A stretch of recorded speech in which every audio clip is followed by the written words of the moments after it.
Hi, I'm Sherry and welcome back to my channel, Sherry Jones Designs. In today's video, I'm going to show you how to make this cute work apron.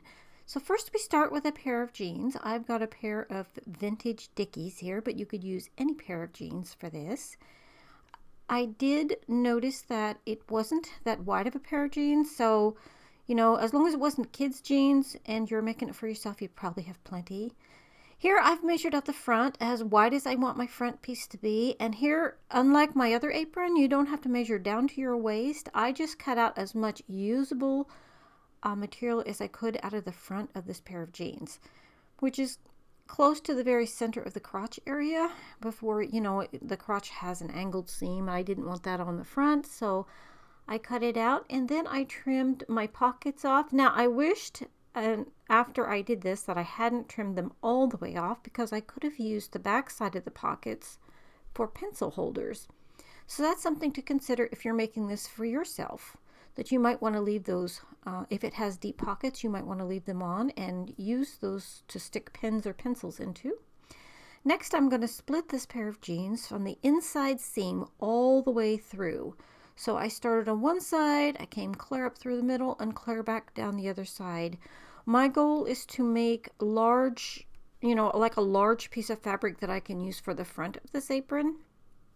And my intention here, which I did do, is to use the bottom of the jeans, the bottom of the legs, as the bottom of the apron. So now I am cutting this piece in half. I stopped at the waistband. I could have went right on ahead and straight up. I didn't know if I would use that somewhere else in the design, as a lot of my projects, when I do them, I kind of make them up as I go. And each project may be a little different from the other one. So now I've got leg pieces like this.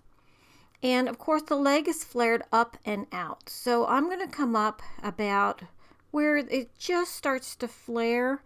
Is where I'm thinking. So I straighten one side following the grain of the fabric. And then to make it match where I'm going to sew them together, I lay them on top of each other, smooth it out, and I follow that straight edge that I just made. I straighten them together and I cut them together. And this way, when I sew them, they're cut exactly to fit. And now I'm cutting the top off, and this is going to give me a nice chunk of fabric for the bottom of my apron. And I sewed these together with a straight stitch, and then I serged mine, but you could just use a zigzag. And that way it was nice and strong. You could also flip it over and top stitch it all the way down the front to give it extra strength. Depending on what you're planning to use this apron for, how much it will be washed, you could even use a stronger thread to make it, to be a stronger garment. So now I decided I wanted that center seam where I sewed them together. I wanted that to be the center of the zipper, and I have trimmed my zipper out too, you may have noticed. And I'm looking at my pockets. How do I want the pockets to go on here? And what I've decided to do is I like that top piece, that seam that's above the pockets. I'm thinking a tape measure or something would clip nicely on that, and also that would be a very strong top for a pocket. So I trimmed it, even though it's at a bit of an angle and it's not going to lay completely like square on the apron because there is an angle there. I decided that I wanted it anyways. So I cut them both out, and that gave me a double pocket on each side, which is so handy. And then I just made sure I laid them on top of each other, and I made sure they were the same size. Just wanted them to look sort of similar here. And then after I did that, I set them aside. I need to figure out how wide my apron should be. So I took a tape measure on each side of me and back a little bit past my hip to make sure that I had it wide enough to where I wanted it to end.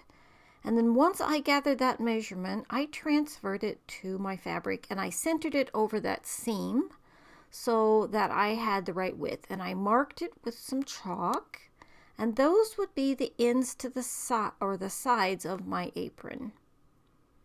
And so what you're going to do then is you're just going to cut those sides up. I just followed the grain of the fabric as long as it was close. It is an apron. doesn't meet anything else back there. As long as it's close, it'll be fine. So I followed the grain of the fabric and I cut the width I needed next. This is very easy to do. You notice how the jeans does kind of flare up at the top. I'm just working with it the best I can here, and I'm very short, so I end up not using all that all the way to the top anyways. But using my design here, no matter your size, you should be, as long as your jeans are big enough, you should be able to get something, make it fit you. Now here I'm measuring for the length. From the top of where I think the bib is going to be, down, I wanted it above my knees. And I was really sort of taken aback by how short this was. I forget, I'm a very short person, so I got a chuckle out of this. So now I'm pinning my bib on from the top, that top measurement I took, and the bottom of my bib, of course, is where the hemline is. And now I'm making my angle, and I did measure down from where the bib would be approximately where my hip is, and that's where I started my angle. And then I cut up to where the bib is at, just like that on each side. I folded it over and gave myself a generous amount back there, probably half, 3/4 inch to sew to. I figured I'd do a nice, good, strong double stitch there, making sure that when I'm shoving tools in and out, nothing comes undone. And then I'm folding it over and making sure that my angles match. I don't want one side to be lower than the other when I go to tie my apron on. So now I'm going to use a piece of chalk and mark my angle to be the same as the other side. And I'm going to cut that.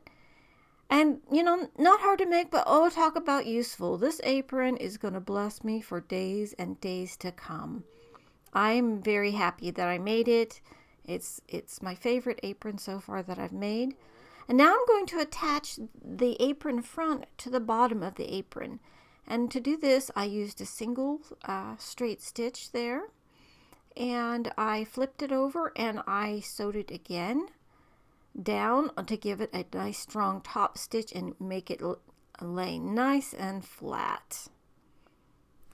So, you could even do a double stitch here, whatever would work for you on yours.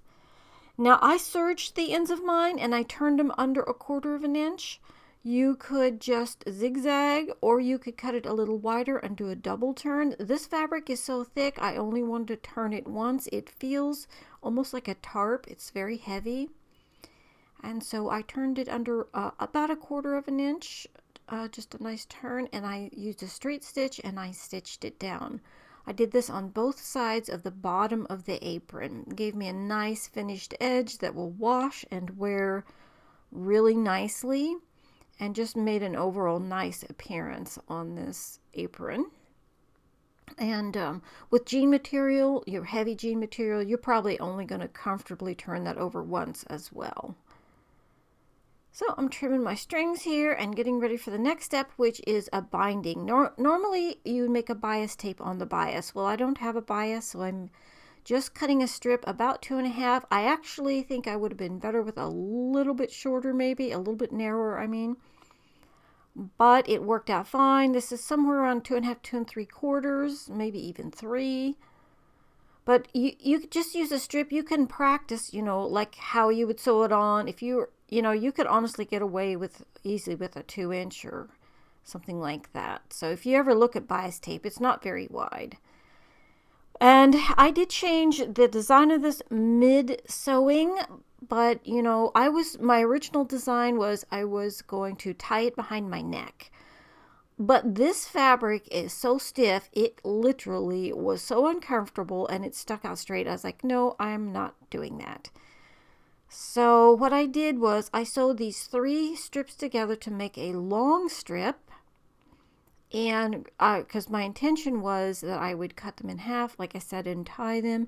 But that just didn't work out. And so I ended up doing something different, which you'll see here. It's a little bit tricky to make a bias tape that's not on a bias because it doesn't pull right. It pulls a little bit wrong, but it still worked out. It still looked fine, and I'm happy with the end result. because my challenge is to use this entire pair of jeans, and I did not have much left. When I got done, I literally did not have much left of it. And if your strips are not quite the same, just trim them after you sew them together. That's what I had to do there, is trim that extra piece off. I'm looking to make sure I've got the right sides together, and I didn't, so I just clipped it and re-sewed it. That's what I was staring at. There's like, I don't even have the right sides together. So you want to put right sides together. I make mistakes all the time, guys. It's part of sewing. It's part of life. It's just, you just do the best you can and move on. It's the way it is. So here I'm putting right sides together of those 3 strips, and then I'm going to have one really, really long strip, which we are going to end up just cutting in half here. And, as far as the bias goes, you can try, different widths, folding it and seeing what is going to work for your project. You can even press this ahead of time and pin it all on. For me, I knew what I wanted to do with it. I had the idea of what I wanted to do. And for me, what I decided was to sew it on, and then I'm going to then clip it later on to the right width I want. And so I'm started to sew it on even, and I was like, I want to stick it past a little bit. And the reason why is I wanted my tie straps on the back of the apron to be much smaller. I wanted to be able to tie them really, really easily. And so what I did was I stuck it past a little bit, and I figured what I'd do is stick my smaller tie straps into the bias tape, or the non-bias tape. So I'm just sewing right along where the edge of my foot of my machine is. That's what I'm using as my guide. And I am just sewing this piece I cut off right to the edge of that angle cut that I made. And I'm going to come all the way up to the top up here, and I do make sure I back stitch, and I hit my camera there, but excuse me for that, but it is so close. I'm trying different ways of filming because I am having problems with my camera work. So there I go. I back stitch, make sure it doesn't come undone. And next I come over and I'm going to fold it, and I'm going to use clips and clip it. And that's when I realized it's a little bit wider than I actually needed it. So, which was fine. I ended up double stitching it. I'm like, that's okay. I don't mind the way that looks. I could have trimmed it at that point if I wanted to, and I started to, and I thought about it. And I was like, I think it's okay. I'm just going to roll with it. So, that's what I did. And that's what I suggest when you do a project like this. Take your time and enjoy the process of figuring it out. And, as you make more or you do more, you figure out more. And that's just part of life. You usually don't get something right the first time you go to make it. You're going to learn. It's a learning process. And although I've made aprons before, I had never made one exactly in this fashion before, but it turned out so good. I was sure somebody would get some good out of this tutorial. Sewing is one of those things that, the old saying, there's more than one way to skin a cat. And that's such a mean saying. I don't know where it came from. I guess maybe people used to eat wild cats in the Old West. I don't know. But anyways, maybe there was always an argument about the best way to do that. I don't know. But the sewing is kind of like that. There's more than one way to do a job. And that's why people like to watch each other's videos of making things, because to learn new ways to do the same thing. It's always a learning process. And so after I got that all pinned on, then I'm going to sew it down. And I go to my machine, and I'm just going to use another straight stitch here. And I'm going to just remove this as I go and sew it down. And I ended up going over it twice just to make sure that it laid flat enough, because like I said, it's not an actual bias tape. So it wanted to pull differently. Like it didn't want to pull across the grain. So there's a little bit of a struggle here. but it all in all, I thought it turned out really nice. And just think about how cute you could make these. The different kinds of, being as it's open when you're working on it, and you could use embroidery on it. You could So decals, I could go back at any time without any trouble at all and sew some cute patches or appliques onto it if I wanted. I didn't want to make this one too fancy because I just wanted to be able to use it in my shop. And then I went ahead and sewed clear around this whole piece I have here. And I did cut the strap in half. You can see there I have half of that long piece that I sewed together. I've got half of it. Because at this point I'm thinking I will be tying it. But as I'm sewing this down, I'm noticing how heavy it is. And it is just too heavy to get like a good comfortable knot with. It just was not going to work out for me. So I think these aprons would be absolutely fantastic for all kinds of different work. You could even make them, you could use the same design and make them out of leather. There's no reason you couldn't. So I'm super pleased with mine. I think if you did ceramics or anything messy, that this apron would be so handy that you would get so much good out of it. And so after I sewed that all the way down, I did not sew clear that little end piece till I was ready to stick my tie strap inside of it. If you had a narrow enough binding, you could have done the whole thing in one go. If you knew how long of a piece to make for your neck, you could have just looped and it just kept going right down the other side of the apron. And so here I'm trying to figure out what I can use for my tie strap, and this is all I have left. And I cut it, and then I cut it in half again. I decided I just wanted it to be super narrow and to tie easy. So that's what I did. I tried rolling it. I'm like, you know what? I'm only going to fold it in half. I'm going to cut this in half. I'm going to fold it in half, and I'm just going to zigzag or serge my edge, my raw edge. I'm not even going to turn it inside out. And there you saw me move over, and I just went ahead and I stitched that sucker. I put two pieces together and I just folded it in half and I sewed right down the edge of it. First I tried folding it. I thought, you know, I'm not even going to bother. First I did the zigzag, and then later on I came back and I actually serged it. It just made it stronger, and I figured, you know, it's going to fray less. I'm not going to have to fuss over it as much. But if you don't have a serger, this is how you would do it. You would just zigzag down it. Any kind of tie strap would work here. You could have sewn good quality shoestrings on it and been okay. You know, any kind of strap here would work. Rope, anything that you can sew on. So now I'm inserting it into my bias tape, not bias tape. And I'm just going to fold it in there and do I did a really good like straight stitch with a cross stitch, you know, a crisscross in the middle. That's how I attached them, because think how many times I will be pulling on that strap, and I wanted to make sure it did not come out. So I went back and forth, and then I stopped and I did a crisscross on it. So you know, it's these little things sometimes that makes it where the item stays useful for a long time.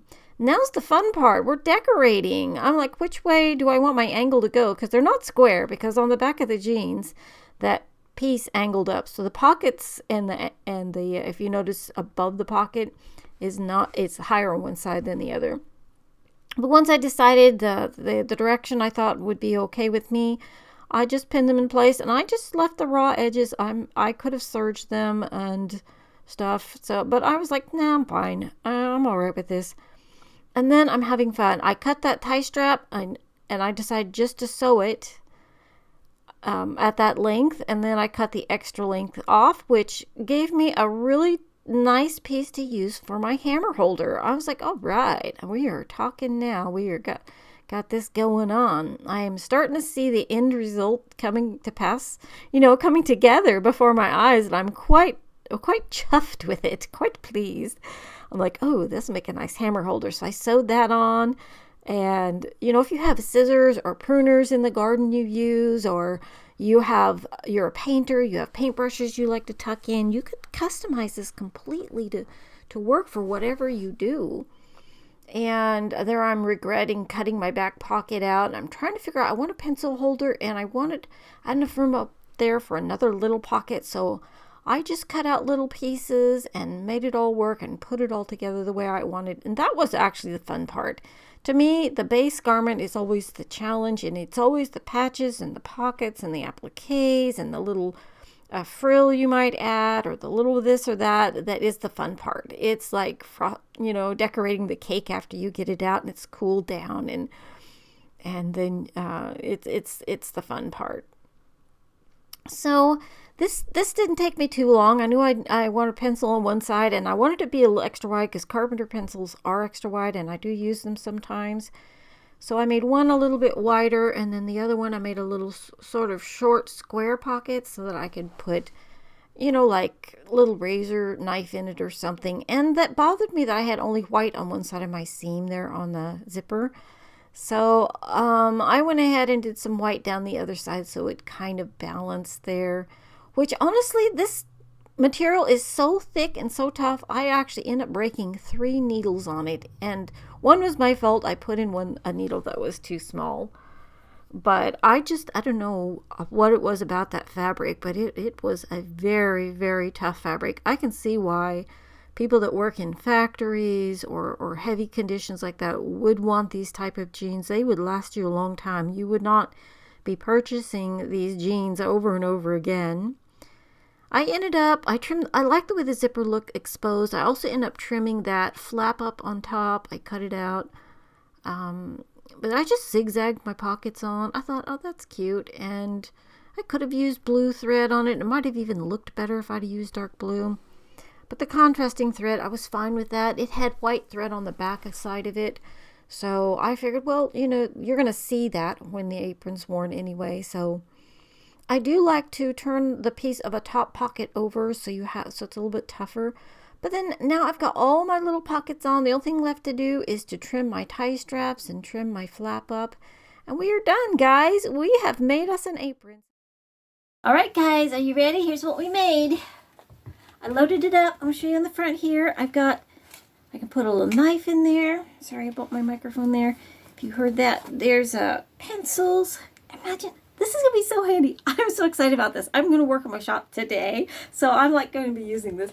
I've got place for, I can put knives, tape measure. I usually hook them on my jean pockets. So this is nice. I won't wear my jeans out, my pockets. I can put a hammer, and it comes in and out really nice. And look, I got double pockets on the side. So I could have my hammer here. I could have nails. This is going to be so handy. And if I'm using the grindstone, I won't get holes in my clothes when I'm, sharpening mower blades and stuff.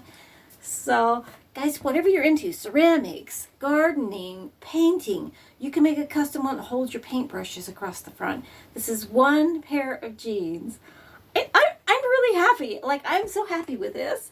And it fits me well. It's comfortable. And so I hope you get some good out of the tutorial and you make a really useful apron for yourself for all your hobbies or whatever you're into. So thanks for watching, guys. And don't forget there is a Patreon. If you wanted to join it, you can. I made it because people wanted to share pictures of what they're making on my tutorials. And so I made a Discord that goes with it. And on the Discord, you can upload your photos and hang out with people over there who are also making things, have things in common. We also have a contest every month. I'm giving away prizes. So if that's something that interests you, but it's no big deal if it doesn't, I'm just fine. I don't need everybody to go over there if it's not something you would use. So thank you so much for watching, you guys. I hope the tutorial was helpful. And until next time, happy sewing.